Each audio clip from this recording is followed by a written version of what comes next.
आप कैसे हो വിശേഷങ്ങളുമായി നമ്മളോടൊപ്പം ചേരുന്നു Pisharody, Dhyan Sreenivasan, Jeeva Joseph and Aju Varghese. Welcome to the show.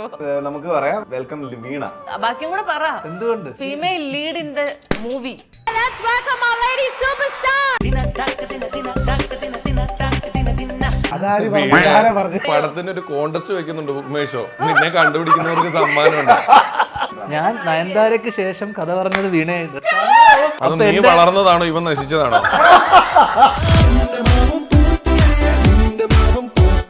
ചേട്ടനൊക്കെ ശരിക്കും സിനിമയിലുണ്ടോ? ഞാൻ ഇല്ല, അതാണ് മേജർ സിനിമ കഴിഞ്ഞിട്ടൊരു തുണ്ടിലെ കുഞ്ഞുള്ളൂ. അതായത് അവൻ്റെ അച്ഛനെ കൊണ്ടുവരുമ്പോൾ മേക്ക് ഷുവർ ചെയ്യും വെളുപ്പാങ്കാലത്ത് 3 മണി കഴിഞ്ഞിട്ട് അദ്ദേഹത്തെ ഷൂട്ട് ചെയ്യാറുള്ളത്.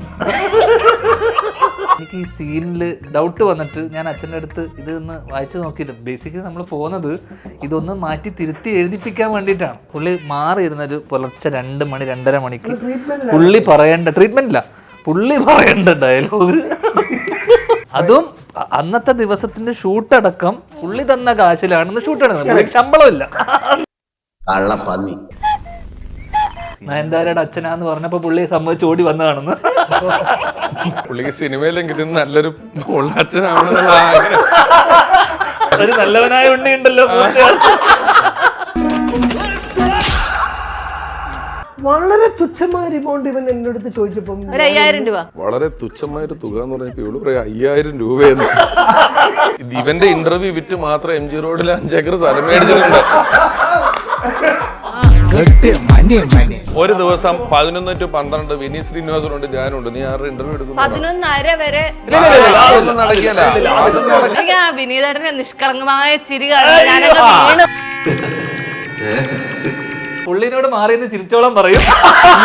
ഇന്റർവ്യൂ കഴിഞ്ഞിട്ട് വരാതെ ഞാൻ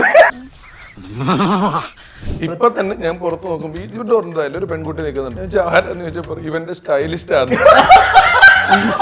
ഇവർക്ക് ആഴ്ചയിലോ മാസത്തിലോ 3 or 4 ഇന്റർവ്യൂ ഉണ്ട്. എനിക്ക് അങ്ങനെ വർഷത്തിൽ 1 ഉള്ളൂ. എനിക്ക് പടം പോലും ഇല്ല, പിന്നെ ഞാൻ എന്തും പറഞ്ഞ് ഇന്റർവ്യൂ കൊടുക്കാനാ?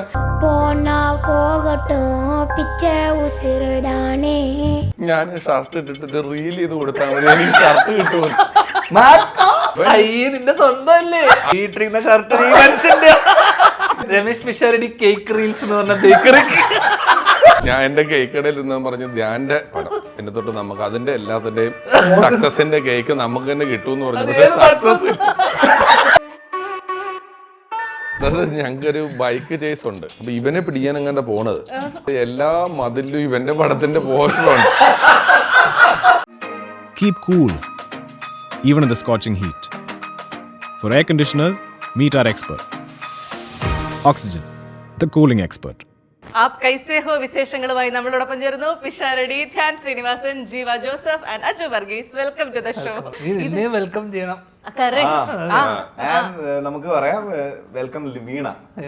എന്താ ബാക്കിയും കൂടെ പറ. എന്തുകൊണ്ട് female lead in the movie അങ്ങനെ കൂടെ പറയട്ടാ. എനിക്കതല്ല, ഇത്രയും ഇന്റർവ്യൂ ഇത്രയും സിനിമക്കാരായിട്ട് ബന്ധമുണ്ടായിട്ടും ലീഡാന്ന് പറഞ്ഞ് പറ്റിച്ചത് ഇവള് വിശ്വസിച്ചു. എത്ര വേറെ നായികമാരെ കൊണ്ട് ഇതിനകത്ത് ഈ ധ്യാൻ പറ്റിച്ചതാണ് ലീഡ് നീയാന്നും പറഞ്ഞിട്ട്. എനിക്കറിയാം ചേട്ടാ, എന്റെ വേദന എന്താണെന്ന് അറിയാം. പടത്തിന് ഒരു കോണ്ടസ്റ്റ് വെക്കുന്നുണ്ട് ഉമേഷോ, നിന്നെ കണ്ടുപിടിക്കുന്നവർക്ക് സമ്മാനമുണ്ട്. പടത്തിനകത്തൊന്നും നിന്നെ കണ്ടുപിടിച്ചാൽ ചെറിയ സമ്മാനം.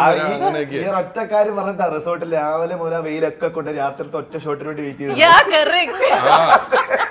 നിങ്ങളൊക്കെ അതിനേക്കാളൊക്കെ അപ്പുറത്തേക്ക് ഒരു വേദനിക്കുന്ന സത്യം മനസ്സിലാക്കണം. ഒരു 1/2 ദിവസം മുഴുവൻ എന്നെ കൊണ്ട് ഷൂട്ട് ചെയ്യിച്ചിട്ട് എനിക്ക് അത് ശരിക്കും രാവിലെ തീരേണ്ടത് 1/2 ദിവസം ആയതാ. ഇങ്ങനെ കാരണം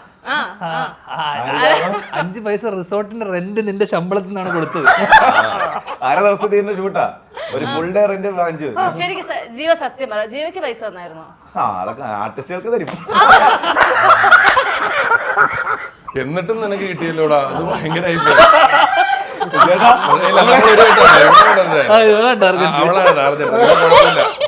ഇതിനിടയില് ഇവള് ലൊക്കേഷനിൽ കാല് മടങ്ങിയിട്ട് ഉച്ച എക്സ്റേ എടുക്കാൻ പോയിട്ട് എക്സ്റേ 9 ടേക്കുന്നു കാലിന്റെ.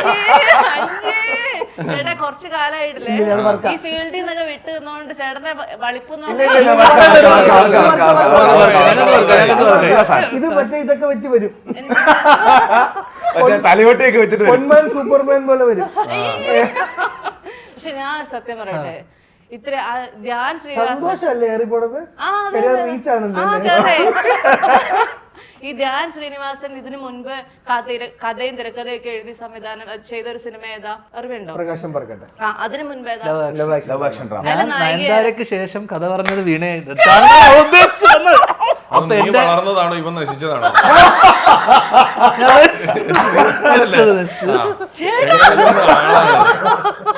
എന്തായിരുന്നു ധ്യാനെ നയൻതാരയ്ക്ക് ശേഷം എന്നെ കാസ്റ്റ് ചെയ്യാൻ തീരുമാനിച്ചു? അത് എല്ലാ കയറ്റം കഴിഞ്ഞിട്ട് ഒരു ഇറക്കം ഉണ്ടെന്ന് പറയുന്ന പോലെ ഞാൻ ആരോടാ ചോദിച്ചേ?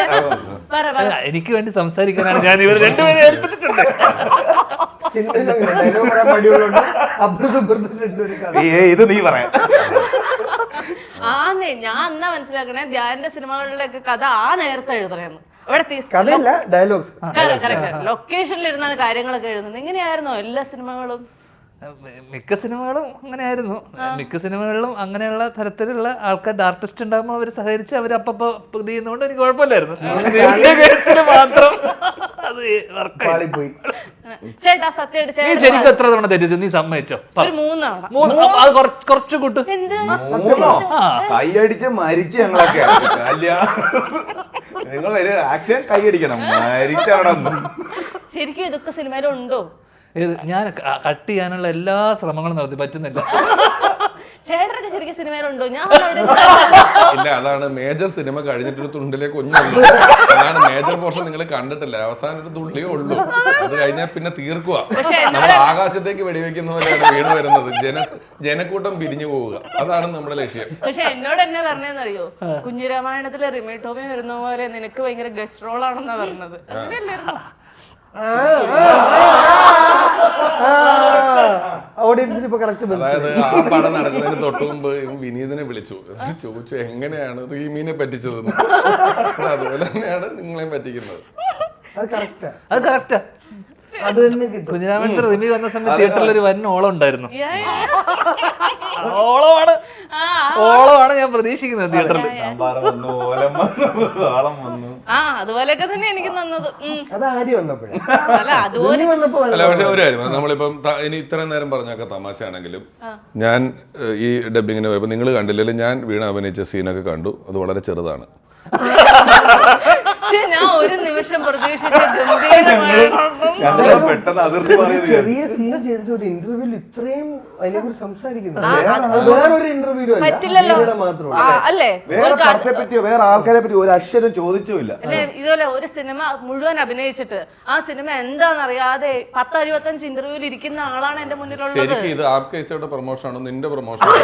ഞങ്ങൾ ഇത്രയും പേര് ഇരുത്തിയിട്ട് ഇത് ചെയ്ത് അതാണോ? ഇനി സിനിമയെ പറ്റി ചോദിച്ച് കാര്യങ്ങൾ നമ്മുടെ പ്രൊമോഷൻ തുടങ്ങട്ടെ. പറഞ്ഞു വരുന്നത് ഈ പടത്തിന്റെ കഥ പോലും എനിക്ക് അറിയില്ല എന്നല്ലേ? പടത്തിന്റെ കഥ പോലും എനിക്ക് അറിയില്ല. അറിയാവോ വല്ലതും? ഈ സിനിമയുടെ പോസ്റ്ററുകളിലൊന്നും ഒരു പെൺകുട്ടിയുടെ പ്രസൻസ് ഇല്ലാത്ത എന്തുകൊണ്ടാണ്? അപ്പൊ വീട് പെണ്ണല്ലേ? അല്ല പോസ്റ്ററിൽ ചില എലമെന്റ്സ് സർപ്രൈസുകൾ നമ്മൾ സൂക്ഷിച്ചു വെക്കുമല്ലോ, മെയിൻ പരിപാടികൾ. അപ്പൊ ഞങ്ങൾ ഇതിന് നീ ഉണ്ടെന്നുള്ളത് ഈ ഇന്റർവ്യൂ പണ്ട് നീയാണ് പറഞ്ഞത്. പ്രേമം ഇറങ്ങിയപ്പോ ഒറ്റ പോസ്റ്റർ സായി പല്ലവി ഇല്ലായിരുന്നു. അതെ, ശേഷം ഞാനൊന്ന് കരഞ്ഞോട്ടെ കേട്ടോ. ആ സീൻ കണ്ടു തിയേറ്ററിലിരുന്ന് ഞാൻ കരയുന്നു. സായി പല്ലവി ഇല്ലായിരുന്നു, അതുകൊണ്ട് അത് ഇറങ്ങിയതിനു ശേഷം സായി പല്ലവി ഒരു തരംഗമായെന്നല്ലേ? അല്ല എല്ലാം പറയരുത്, അത്ര ഈ കോണ്ടെക്സ്റ്റിൽ ആവശ്യം. അത്രേ ഉള്ളൂ. അതിന്റെ ബാക്കി നിങ്ങൾ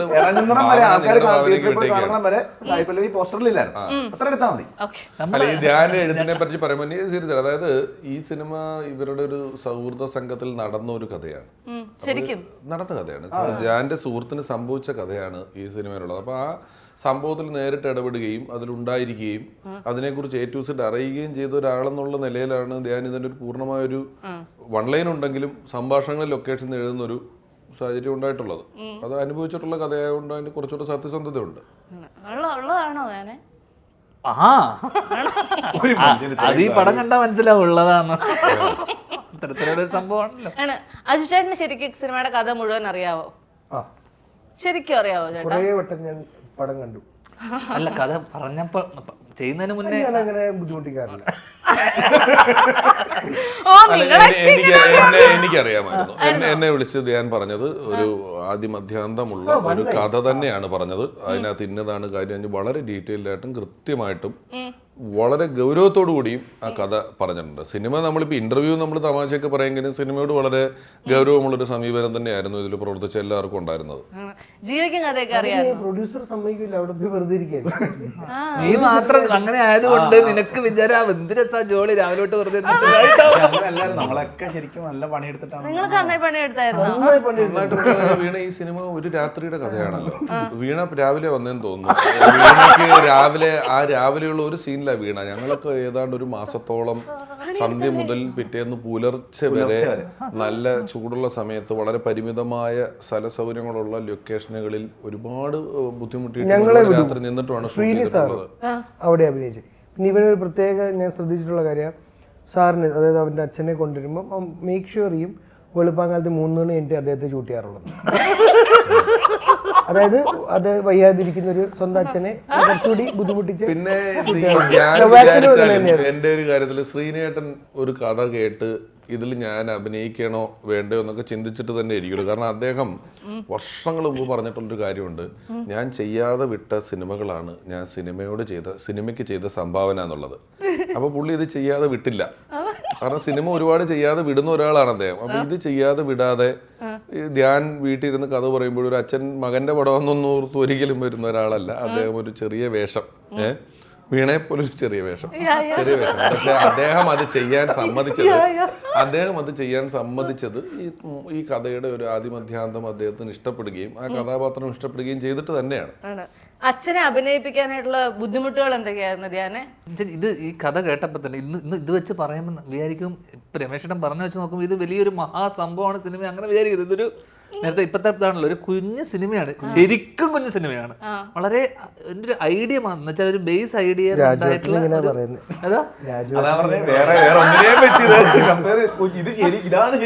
ശരിക്കും കുഞ്ഞു സിനിമ. പക്ഷെ ഇതിന്റെ ഭയങ്കര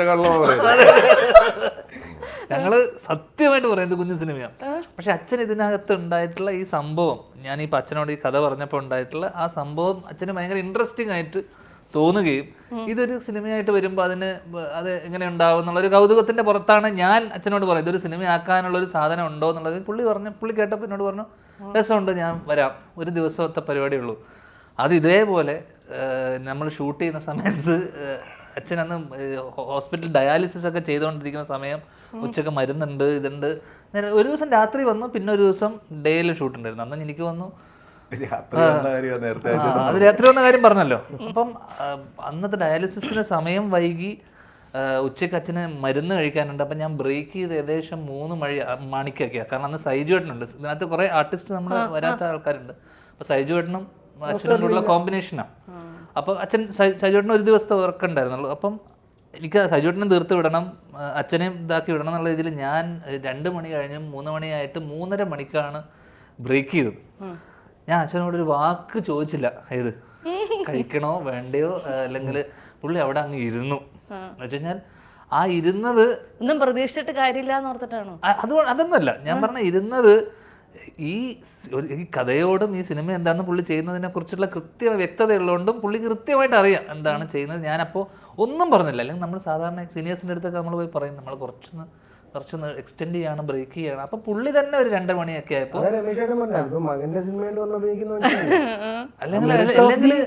അല്ലെങ്കിൽ സ്വാഭാവികമായിട്ട് സീനിയേഴ്സ് ഒക്കെ അവർ കൃത്യമായിട്ട് 2 മണിക്കൊക്കെ അവർ ഭക്ഷണം കഴിക്കേണ്ട സമയം മരുന്ന് കഴിക്കുന്നവരായിരിക്കും മിക്കവരും. അപ്പൊ അച്ഛൻ ആ സമയം ആയപ്പോഴേക്ക് തന്നെ അച്ഛൻ തന്നെ ഒരു ഫ്രൂട്ട്സും ഇതൊക്കെ സൈഡിൽ എടുത്ത് വെച്ച് അവർ അവിടുന്ന് കഴിച്ച് എന്നിട്ട് ഉച്ചയ്ക്ക് വേണ്ടിയിട്ട് വെളുപ്പിന് 3 മണിക്ക് അപ്പം അല്ലാതെ രാത്രി കഥയാണല്ലോ, ഫുൾ നൈറ്റ് ആണല്ലോ സിനിമ നടക്കുന്നത്. അപ്പൊ രാത്രി അല്ലാത്ത സീനുകളില്ല ഇതിനകത്ത്. അപ്പോൾ അച്ഛൻ വരുന്ന സീൻ എന്ന് പറയുന്നത് ക്ലൈമാക്സിനോടനുബന്ധിച്ചിട്ടുള്ള ഒരു സീനാണ്. അതായത് ഇതിൻ്റെ ഒരു കൺക്ലൂഷൻ, ഒരു കഥ കൺക്ലൂഡ് ചെയ്യുന്ന പ്രദേശങ്ങളിൽ വരുന്നൊരു കഥാപാത്രമാണ് അദ്ദേഹം ചെയ്യുന്നത്. അപ്പം അദ്ദേഹത്തിന് അതിൻ്റെ പാലും തലയൊക്കെ എടുത്തു വന്നപ്പം നേരം വെളുത്തു. അപ്പം നമുക്കുമെല്ലാം, അപ്പം എനിക്കൊക്കെ വളരെ റെസ്പെക്റ്റ് ഉണ്ട്. ധ്യാനില്ലെന്നല്ല ഞാൻ പറയുന്നത്, ഒരു പരിഗണന കിട്ടും എന്നുള്ളൊരു ബോധ്യം നമുക്കുണ്ടല്ലോ. മകന്റെ പടം എന്ന പരിഗണന കിട്ടുമെന്ന ബോധ്യമുണ്ടല്ലോ. പക്ഷെ ഞാൻ അന്നാണ് ധ്യാനെ ആ പഞ്ചായത്തിൽ കാണാത്തത്. എപ്പോൾ നോക്കിയാലും ഇരുട്ടത്ത് എവിടെ അങ്ങനെ വരുന്നുണ്ടായിരുന്നുള്ളൂ. പക്ഷേ ഞാൻ പറഞ്ഞ പോലെ അദ്ദേഹത്തിന് ഈ സിനിമയുടെ ഒരു കഥാഗതിയിൽ അത് ആവശ്യമാണെന്നുള്ള അദ്ദേഹം ഒരു എക്സ്പീരിയൻസ് ഉള്ള നടനാണല്ലോ. ആ എക്സ്പീരിയൻസിൽ അദ്ദേഹം നമ്മളോട് എല്ലാവരോടും സഹകരിച്ച് എന്നാണ് ചെയ്തത്. അജു ചേട്ടനോട് ഒരു കാര്യം, സിമിലർ ഒരു ഇത് പെട്ടെന്ന് രമേശൻ ഈ സമയത്ത് ലവ് ആക്ഷന്റെ സമയത്ത് നയൻതാരായിട്ടുള്ള നൈറ്റ് സീൻ സാർ ഇതേപോലെ തന്നെ ഉച്ച കഴിഞ്ഞ് റൂമിൽ നിന്ന് വന്നു, വെളുപ്പിന് 3 മണിക്കാണ് 3 മണി 4 മണിക്കാ വന്നേ. അപ്പൊ രാത്രി ആയപ്പോ വന്നതല്ല എടുത്തത് വെളുപ്പിന് അടുത്ത് ഉച്ചക്ക് വന്നു, രാത്രി 4 മണിക്കാണ് അത് പകലെടുക്കാന്നതാ. നമ്മള് വേറെ സീനുകൾ എടുത്തു. ഇല്ലല്ല, നമുക്ക് വേറെ എന്തൊക്കെയൊക്കെ എടുക്കാനുണ്ടായിരുന്നു. അങ്ങനെ അത് കഴിഞ്ഞ് ഒരു 2 മണിയൊക്കെ ആയപ്പോ രാത്രി പുലർച്ചെ 2 മണിയൊക്കെ ആയപ്പോൾ എനിക്ക് ഈ സീനിൽ എന്ന് വെച്ച് കഴിഞ്ഞാൽ അച്ഛൻ പറയുന്ന സംഭാഷണം, അപ്പം അച്ഛൻ പറയുന്ന ഡയലോഗ് ആയതുകൊണ്ട് എനിക്കൊരു ഡൗട്ട് വന്നിട്ട് ഞാൻ അച്ഛൻ്റെ അടുത്ത് ഇത് ഒന്ന് വായിച്ചു നോക്കിയിട്ട്, ബേസിക്കലി നമ്മൾ പോകുന്നത് ഇതൊന്ന് മാറ്റി തിരുത്തി എഴുതിപ്പിക്കാൻ വേണ്ടിയിട്ടാണ്. അപ്പം അച്ഛൻ വയ്യാതെ ഇരിക്കുന്ന സമയമാണ്. അപ്പം അന്ന് എൻ്റെ ഞാനൊരു ഫോട്ടോ എടുത്തിട്ടുണ്ട്. രാത്രി 2 മണിക്ക് പുള്ളി സീൻ വായിച്ചിട്ട് അത് കണ്ടിട്ടുണ്ടോ അറിയില്ല, പുള്ളി മാറിയിരുന്നൊരു മറ്റേ ലൊക്കേഷനിൽ ലൈറ്റ് ചെയ്തുകൊണ്ടിരിക്കുന്ന വലിയ വീടാണ്. ആ ലൈറ്റ് ചെയ്തുകൊണ്ടിരിക്കുന്നതിൻ്റെ ഇടയിൽ എന്നോടൊരു പാഡും പേപ്പറും വായിച്ച് പുലർച്ചെ 2 മണി 2:30 മണിക്ക് പുള്ളി പറയേണ്ട ട്രീറ്റ്മെന്റില്ല, പുള്ളി പറയേണ്ട ഡയലോഗ് അതും അന്നത്തെ ദിവസത്തിന്റെ ഷൂട്ടടക്കം പുള്ളി തന്ന കാശിലാണെന്ന് ഷൂട്ട് എടുക്കുന്നത്. ശമ്പളമില്ല, പുള്ളിയുടെ കയ്യിൽ നിന്ന് കടം വാങ്ങിച്ചിട്ടാണ് നമ്മള് ഈ ഷൂട്ട് അന്നത്തെ അത് ഞാൻ അറിഞ്ഞിട്ട് പോലും. അത് എന്റെ പാർട്ട്ണറായ വിശാഖ അച്ഛൻ്റെ കയ്യിൽ നിന്ന് കാശ് വാങ്ങിച്ചിട്ടാണ് ഈ ഷൂട്ട് നടക്കുന്നത്. ഇത് പോരാത്തതിന് പുലർച്ചെ 2 മണിക്ക് സീനില്ലാത്ത സീന് പുള്ളി കുത്തിയിരുന്ന് പുള്ളി ഇന്ന് എഴുതുക. എങ്ങനെ പറ്റും ഇങ്ങനെ? അതും ഞാൻ പറയുന്നത് നേരത്തെ രമേശേട്ടൻ പറഞ്ഞ പോലെ മകനോടുള്ള സ്നേഹത്തിനപ്പുറം എവിടേക്കോ പുള്ളി ആ പറഞ്ഞ, ഞാൻ തമാശക്ക് പല സ്ഥലത്ത് പറഞ്ഞിട്ടുണ്ട്, നയൻതാരയുടെ അച്ഛനാന്ന് പറഞ്ഞപ്പോ പുള്ളി സമ്മതിച്ച് ഓടി വന്നതാണെന്ന്. പുള്ളിക്ക് സിനിമയിലെങ്കിലും നല്ലൊരു അച്ഛനാണെന്നുള്ള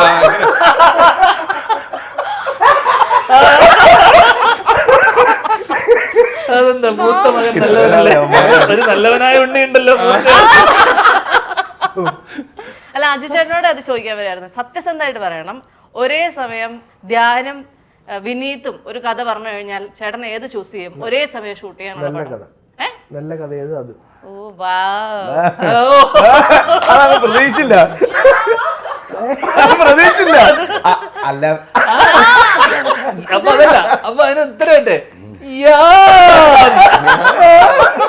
അല്ല, പിന്നെ വിനീത് 2 കൊല്ലത്തിൽ ഒരു കഥയിലേ പറയുള്ളൂ. ഇവനല്ലല്ലോ, എന്റെ നിത്യവൃത്തി നടന്നു പോണ്ടേ. ഇതാകുമ്പം എല്ലാ മാസത്തും EMI ഇവനെ അടയ്ക്കുന്നത്.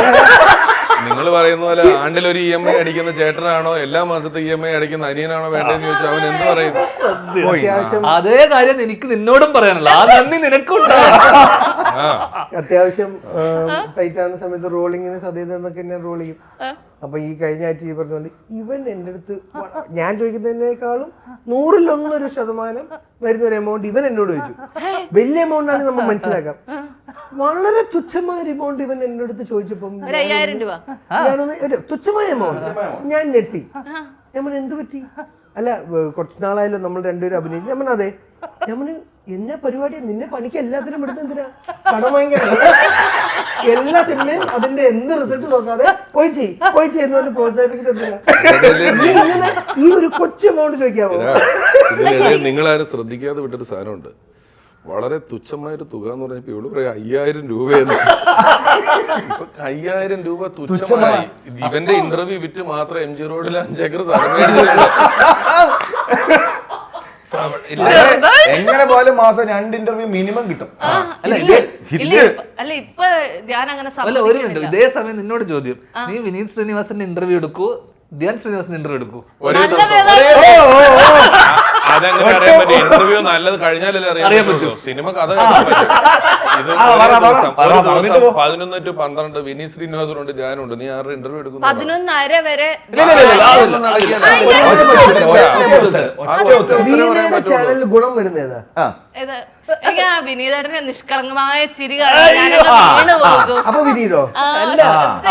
അതല്ല, പുള്ളിനോട് മാറിയെന്ന് ചിരിച്ചോളം പറയും. ഇന്റർവ്യൂ കഴിഞ്ഞിട്ട് വരാതെ ഞാൻ അതാണ് സത്യം. എന്താണ് അത് ചെയ്യില്ല, വിനീനെ ചെയ്യാൻ സാധ്യതയില്ല. കുയ്യമ്മയെ അടക്കണ്ടേ? അജുന് മാത്രമാണോ ഇതുള്ളത്? അല്ല ഈ നിങ്ങൾ കേട്ടോ, ഇന്നലെയൊക്കെ പ്രൊഡ്യൂസേഴ്സ് അസോസിയേഷന്റെ മീറ്റിംഗ് ഒക്കെ ഉണ്ടായിരുന്നു. താരങ്ങൾക്ക് അന്യായമായി അവിടെ ഉണ്ടായിരുന്നോ? സീറ്റിൽ അഭിനയിച്ചില്ലേ താരമല്ലേ?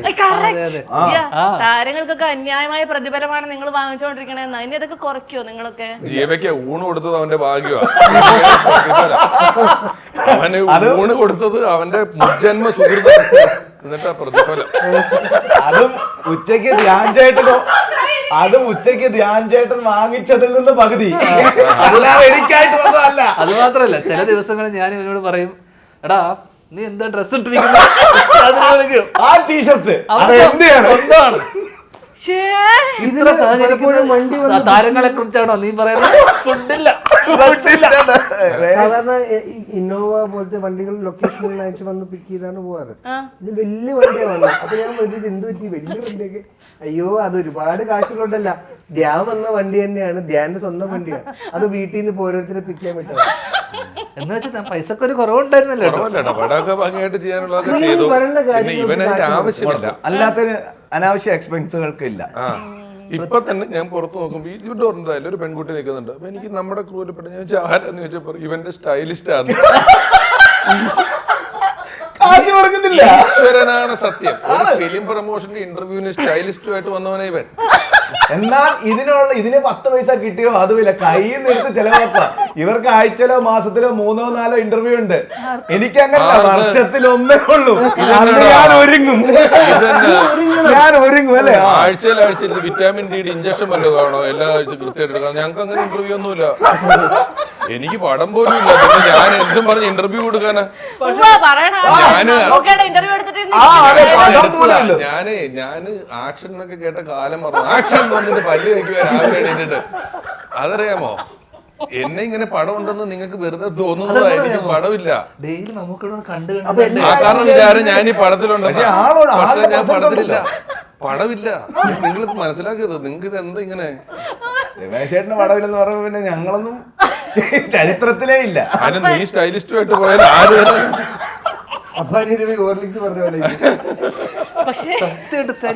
പിന്നല്ല.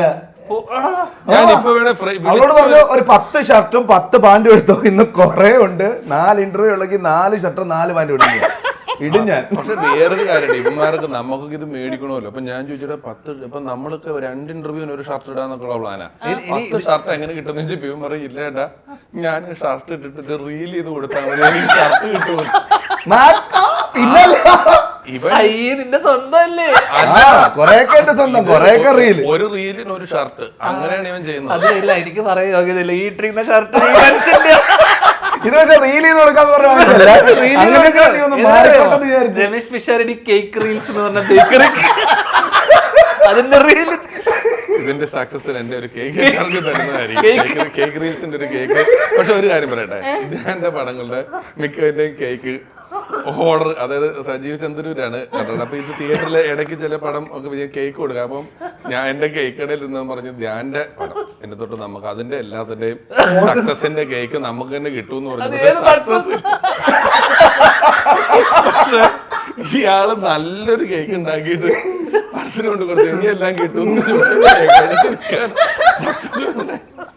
അങ്ങനെ ശരിക്കും ഞാൻ സത്യമായിട്ട് ധ്യാൻ അഭിനയിച്ച പടങ്ങളൊക്കെ അറ്റ്ലീസ്റ്റ് OTTയിൽ വരുമ്പോഴോ യൂട്യൂബിൽ വരുമ്പോഴോ എങ്കിലും ധ്യാൻ കാണാറുണ്ടോ? കുട്ടിക്ക് മറുപടി ഇല്ല. അതെ, കാരണം കാണണം, നമ്മൾ അനുഭവിക്കുന്നുണ്ടല്ലോ. നിന്നെ ഞാൻ നിർബന്ധിച്ചോ? ഇല്ല, ഞാൻ എന്നെ സ്നേഹം കൊണ്ട് കണ്ടുപോയതാ. ക്ഷീണമായി. അങ്ങനെ പക്ഷേ ഒരു കാര്യം പറയാം, ഇതിൽ ഞങ്ങളെല്ലാം കൂടെ ഇറങ്ങിയത് ഈ സിനിമ ധ്യാന്റെ മാത്രമൊന്നുമല്ല. സിനിമ 5% സിനിമ മൊത്തം ഒരു ഇൻഡസ്ട്രിയിൽ ഇറങ്ങുന്നതിൽ വിജയിക്കുന്നുള്ളൂ. ബാക്കി അതിൽ 60% സിനിമ നിന്റെ. അപ്പോ ഞാൻ പറഞ്ഞോട്ടെ, നിങ്ങൾ ഇവന്റെ കഴിഞ്ഞ പടങ്ങളെ പറ്റി ആപ്കെ സേഹോ പറ്റി പറയൂ. ആപ്കെ സേഹോ തിരക്കേടില്ലാത്തൊരു നല്ല പടമാണ്. അത് അതിനകത്തൊരു അതൊക്കെ നല്ല ഒരു സ്കില്ലുള്ള ഒരു ക്രാഫ്റ്റുള്ള ഒരൊറ്റ നൈറ്റ് കഥ. അതിങ്ങനെ ആ ഒരു നൈറ്റിന്റെ ഒരു വികാസം ഉണ്ടല്ലോ. ഓരോ സീൻ ബൈ സീൻ ആ കഥ വളരുകയും വികസിക്കുകയും നന്നായിട്ട് കൺക്ലൂഡ് ചെയ്യുകയൊക്കെ ചെയ്യുന്ന ഒരു നല്ല കഥയുള്ള ഒരു പടം തന്നെയാണ്. അതും കൂടെ പറയാനാണല്ലോ ഇരിക്കുന്നത്. അതെ സത്യം. അത് അതിനെപ്പറ്റി ഒന്നും ചോദിക്കാത്തതാണ് രമേശ് ഏട്ടൻ മൂന്നാമത്തെ തവണ കേറി പറയുന്നത്. നീ മനസ്സിലാക്കണം ഇനിയെങ്കിലും. എനിക്കൊരു വേഷം അറിയൂ, നിങ്ങൾക്ക് എല്ലാവർക്കും സിനിമയുടെ കഥ അറിയാല്ലേ? ജീവയ്ക്ക് അറിയാവോ? സത്യം പറ. നിന്നോട് ഞാൻ എന്നോട് പറഞ്ഞില്ലേ ഭയങ്കര എലാബറേറ്റ് ആയിട്ടൊന്നും പറഞ്ഞില്ലെങ്കിലും എടാ ഇതാ സംഭവിക്കാൻ പോകുന്നത്. സാധാരണ സിമ്പിൾ ഒരു രാത്രി നടക്കുന്ന കഥയാണ്. ഇതിന് വലിയ വിവരവും വിദ്യാഭ്യാസവും വേണ്ട. വീണയ്ക്കൊക്കെ ഈസിയായിട്ട് നിന്നോട് ഞാൻ വിളിച്ച് പറഞ്ഞില്ലേ മനസ്സിലായില്ല, പറഞ്ഞില്ല. ഇന്നലെ നമുക്ക് ഈ നിങ്ങൾ ചില അത് ഒരിക്കലെങ്കിലൊക്കെ പോലീസ് പിടിക്കുക. അത് വണ്ടിക്ക് ചെക്കിങ് ലൈസൻസ് ഇല്ലാതെ പിടിച്ചാൽ പോലും ഈ പോലീസൊക്കെ പിടിച്ചാലുണ്ടാകുന്ന ചില പ്രശ്നങ്ങളുണ്ടല്ലോ. അതും പിന്നെ നമ്മുടെ ഇപ്പോഴത്തെ ഒരു വളരെ ബാച്ചിലേഴ്സിന്റെ ഒക്കെ നമ്മൾ ഇപ്പം പെണ്ണുങ്ങളുടെ കല്യാണമൊക്കെ ആണെങ്കിൽ അപ്പോൾ തന്നെ പെൺപിള്ളേരെല്ലാവരും അങ്ങോട്ടും ഇങ്ങോട്ടും എന്ത് ഡ്രസ്സ് ഇടണം, നമുക്ക് എവിടെ എങ്ങനെ റീലെന്നൊക്കെ ഇല്ലേ. ആണുങ്ങൾ എന്ന് പറഞ്ഞാൽ കൂട്ടുകാരന് കല്യാണമായ വിളിച്ചു പറഞ്ഞ ഏട്ടത്തിന് അപകടം പറ്റൂലേ. എപ്പോ 16-ാം തീയതിയോ അവന് കല്യാണമായോ, അയ്യോ ഇനി ഇങ്ങനെയാണ് കല്യാണം ഞങ്ങൾ ചെയ്യുന്നത്. അപ്പം അതൊരു കല്യാണ തലേന്നുള്ള ഒരു ബാച്ചിലർ പാർട്ടിയിൽ നിന്ന് തുടങ്ങി ഒരു ഓൾ നൈറ്റ് ഓടി വളരെ വളരെ കോംപ്ലിക്കേറ്റഡ് മുന്നിലേക്ക് പോയി കൺക്ലൂഡ് ആവുന്ന ഒരു പടമാണ്. ഇത് രമേശ് ചേട്ടൻ നേരത്തെ പറഞ്ഞെന്തായിരുന്നു, നമുക്ക് ഈ നൈറ്റ് ഷൂട്ട് ചെയ്യുമ്പോൾ ഈ ബൈക്ക് ചേസ് ഒക്കെ എടുക്കുമ്പോൾ അല്ല അത് ഞാൻ പറയുന്നത് ഞങ്ങൾക്കൊരു ബൈക്ക് ചേസ് ഉണ്ട്. ബൈക്കിന് പോലീസ് ജീപ്പ് ഇവരും കൂടെ പുറകെ പോകുന്ന ഒരു സീനുണ്ട്. അപ്പൊ ഇവനെ പിടിക്കാൻ എങ്ങനെ പോണത്. ആകെയുള്ള പ്രശ്നം എന്ന് വെച്ചാൽ എല്ലാ മതിലും ഇവന്റെ പടത്തിന്റെ പോസ്റ്ററാണ്. അപ്പൊ നമ്മള് ക്യാമറയായിട്ട് പോകുമ്പം എന്നിട്ട് ഞങ്ങള് മതിലില്ലാത്തൊരു വഴി കൂടെ പോയിട്ട് പിടിക്കുക ചെയ്തു. ഇത് ഞാൻ പറയണ്ടെന്ന് വെച്ചോട്ടെ, ഇവൻ പറഞ്ഞു പറയിച്ചു. അത് ചിലപ്പോ അപ്പുറത്ത് പോയത് മിസ്സായി പോകും. എന്റെ ധ്യാനം. അതിന് മറുപടി ഇല്ല. No comments. അത് നല്ല കാര്യമല്ലേ. Keep cool, even in the scorching heat. For air conditioners, meet our expert. Oxygen, the cooling expert.